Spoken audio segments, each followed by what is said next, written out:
Sekian bulan yang lalu pada Hari Pers Nasional kita ketemu di hotel, saya panggil langsung Tuan Presiden. Tuan Guru Bajang Zainul Majdi, inilah pemimpin kita dari Sabang sampai Merauke. Tuan Guru Bajang, tingkatkan investasi melalui RUU Ciptaker.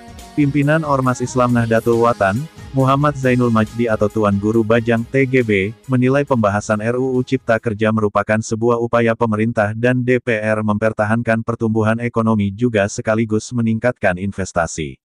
Untuk bagian yang menyangkut fasilitasi UMKM itu, saya melihat sudah ada secara eksplisit tentang kemudahan regulasi. Jadi, UMKM mendapatkan kemudahan dalam starting up atau memulai usaha, kata TGB, Selasa, 23/6. Mantan Gubernur Nusa Tenggara Barat (NTB) ini menekankan hal yang perlu diperhatikan dalam fasilitasi UMKM, yaitu akses permodalan. Menurutnya, akses permodalan bagi UMKM adalah kunci dari fasilitasi.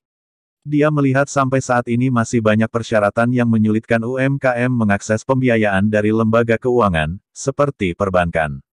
Akses permodalan itu perlu sekali karena sampai sekarang keluhan dari UMKM, termasuk yang ada di NTB, adalah ketika mengakses pembiayaan dari lembaga keuangan, perbankan misalnya, itu tetap saja ada hal-hal yang sulit mereka penuhi, katanya.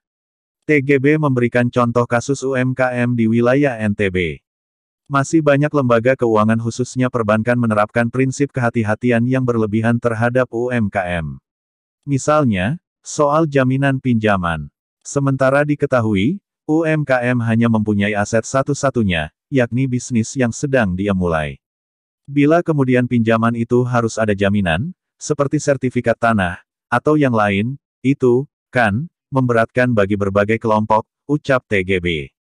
Mengurai persoalan itu, TGB mendorong adanya sinkronisasi antara RUU Cipta Kerja dengan undang-undang yang sudah ada, salah satunya UU Perbankan yang mengatur soal akses permodalan bagi UMKM. Sebab, lanjut TGB, selama UU Perbankan yang bersifat sektoral itu belum bisa senada dengan RUU Cipta Kerja, lembaga keuangan atau perbankan akan berhati-hati berlebihan yang menyebabkan fasilitasi permodalan bagi UMKM bisa terhambat. Itu menurut saya masalah klasik yang harus diselesaikan oleh RUU Cipta Kerja. Sinkronisasi antara RUU Cipta Kerja dengan UU terkait khususnya UU Perbankan harus dilakukan. RUU ini dibuat sebagai bagian dari Undang-Undang Pamungkas yang bisa memadankan semuanya sehingga semua bisa bergerak seirama, ucap TGB.